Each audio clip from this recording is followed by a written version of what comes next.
Okay, so we are looking at example 4 here, and I kind of got cut off on the other video. But basically on example 4, this is another example of being on the arc. You got an angle on the arc. And just like we showed in the previous two examples, when you have an angle on the arc, that means that you take half of, or sorry, angle on the circle, you take half of the arc. So this angle is on the circle. That means it's going to be 1/2 of the intercepted arc. So that means that this arc right here is going to be twice this angle. The 89 is 1/2 of this arc. So if I double 89, I'm going to get 11x plus 2. So 2 times 89 equals 11x plus 2. 2 times 89 is 178, which is what this arc is. This arc is going to equal 178 because it's going to be twice as big as this one because it's on the circle. I know you're getting tired of hearing that.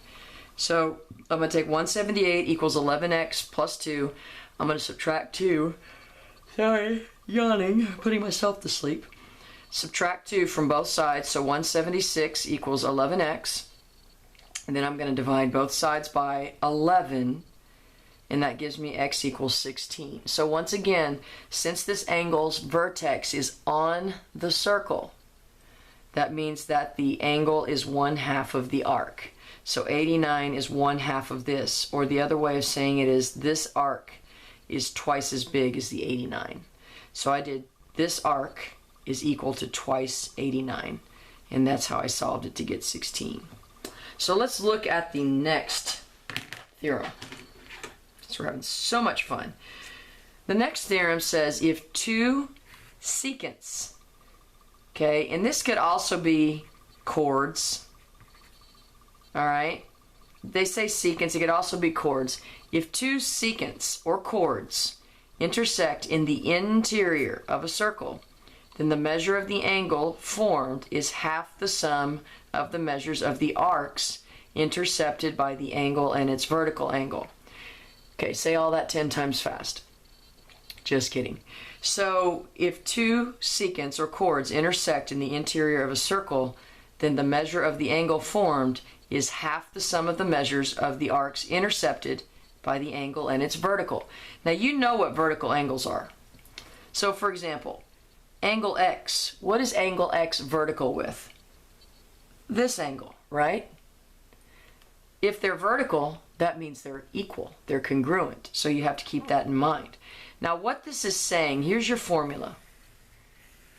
If you have an angle inside the circle, like x, but it's not in the center, you're going to take both arcs and divide by 2. Good grief.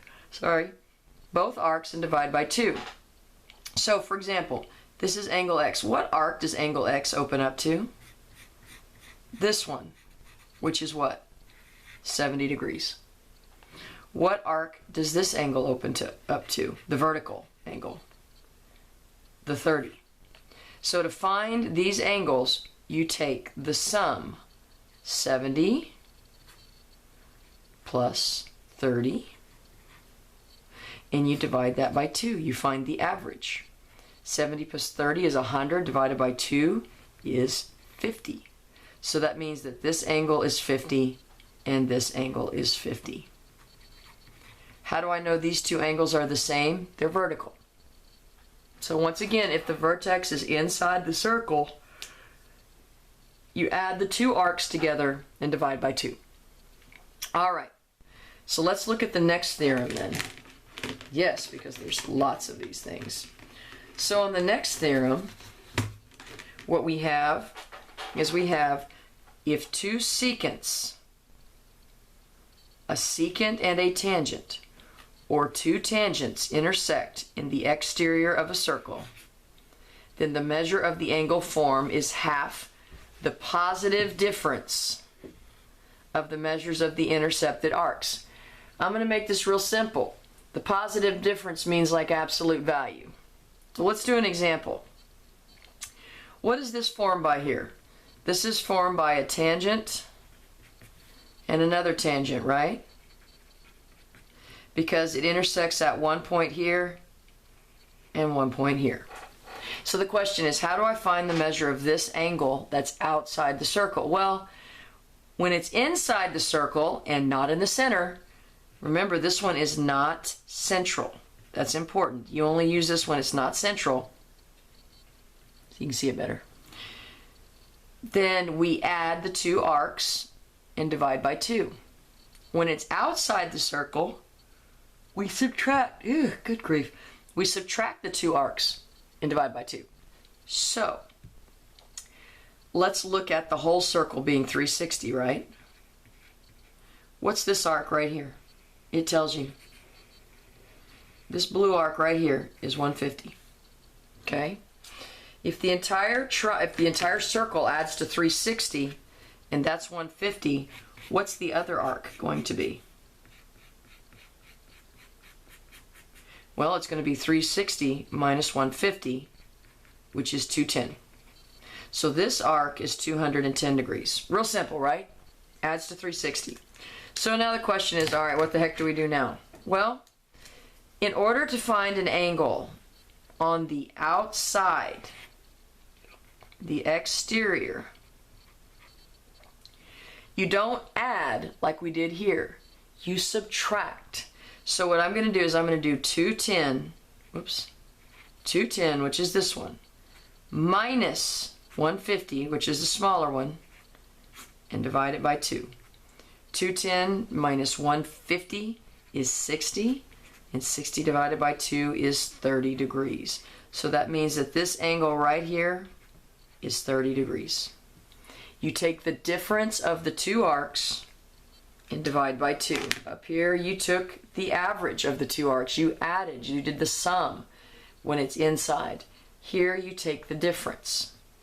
So let's look at the last two examples. On the last two examples, what you're going to see is find the value of x. So once again, where is it located? Inside, outside, center, or on? Well, this is an exterior, so it's outside. And what are these two segments here, or lines? This is a tangent, and why is it a tangent? Because it hits the circle in only one place. This one hits the circle in two places, so what do we call this? That's a secant. So now, my angle is still outside the circle. So what I'm going to do is look at the two angles and the arcs that I have. What's this arc right here? This arc is 150, right? Okay, let's look at this arc. The smaller arc is x, right? Right there. So 150 and x are my two angles, or my two arcs. So how do I solve this? Well, remember how we said, and we'll go back and reference the other page. Remember how we said, if the angle's on the exterior, what do? Big arc minus small arc divided by 2 equals the angle, right? Okay. What's big arc? 150. What's little arc? X divided by 2 equals what angle? 40. The difference of the two arcs divided by 2 equals the angle. You're just being provided with different information here. The other one, you had the two arcs and you found the angle. Now we have the angle and one arc, and we got to find the other. What can we always do? With a single number, we put it over 1 and we can cross multiply. So 40 times 2 is 80. 150 minus x is 150 minus x.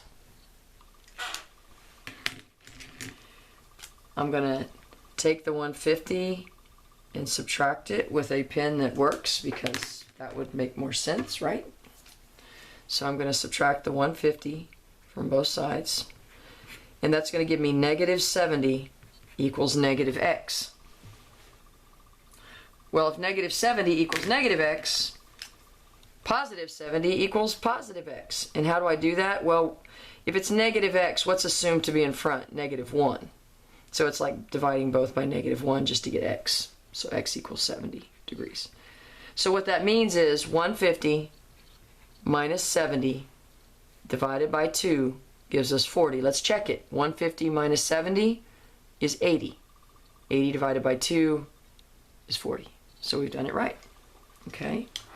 So what we've looked at now, up to this point, okay, we've looked at tangent on the exterior, and now secant tangent. So let's come here and let's look at this one. All right. This is another tangent because it intersects at one point, and this is another secant because it hits the circle where? At 2 points. And it's important to mark these points because then you can see where the angles are.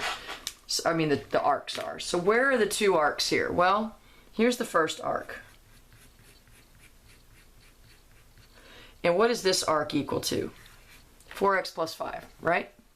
Okay. Let's look at the second arc. The second arc is right here. And that's equal to 50. Okay? That's equal to 50. The angle, my exterior angle that's hanging out here is x plus 25. So let's remember how we solved this. What's the rule when the angle is on the exterior? Big arc, which is 4x plus 5, minus small arc, which is 50, divided by what? 2. Equals the exterior angle, which is x plus 25. Big arc minus small arc divided by 2. The difference equals the exterior.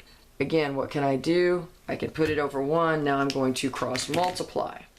So I'm going to cross multiply here. So I've got 2 times x plus 25 on this side. Okay. And then I got 4x plus 5 minus 50. Well, what's 5 minus 50? Isn't that negative 45?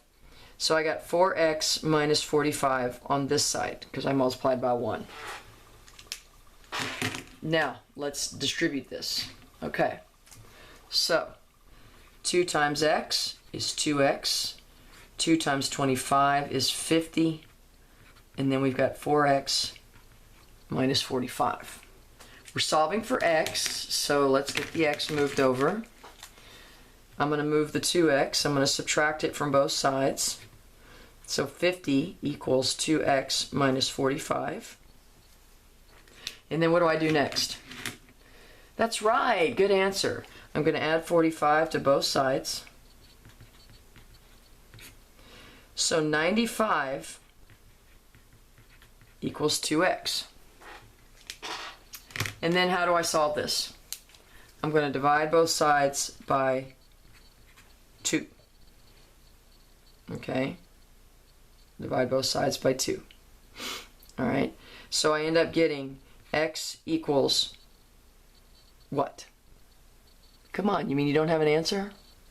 Dang, y'all are terrible. So you got 47.5. So x is 47.5. Now let's check that and see if we did it right. Well, 47.5 means that this angle right here, your x plus 25, that means that your angle, let me make sure this is still on there, you can see it. That means that your angle is going to equal 72.5 degrees. What does that make the 4x plus 5? Well, 4 times x, which would be 4 times 47.5, plus 5 would equal, let's see, 160, 188, 190 would equal 195. Okay, so the question is, does 195 minus 50 divided by 2 equal 72.5? 195 minus 50 is 145. And 145 divided by 2 is indeed 72.5. So we've just plugged in and checked. Now, just as a review, your central angle. What do we know about the central angle? The central angle, the measure equals the arc. Whatever the central angle is, the arc is, okay? If it's in the center of the circle. All right? On the circle, that's your inscribed and your possible secant tangent. But vertex is on circle. On. That's important. When the vertex is on, it's half the arc. All right, let's look at the angle inside. The angle inside, not central. If it's not central, but it's inside, then you got vertical angles working here, because I showed you the vertical angles. And it's going to be 1/2 the two arcs that are intercepted. Okay? And the last one, if it's outside, okay, if it's outside, that's going to be your two tangents, or your tangent secant, or even your secant secant, two secants. It's the difference in the two arcs divided by 2. So that is how we do the special angles in a circle.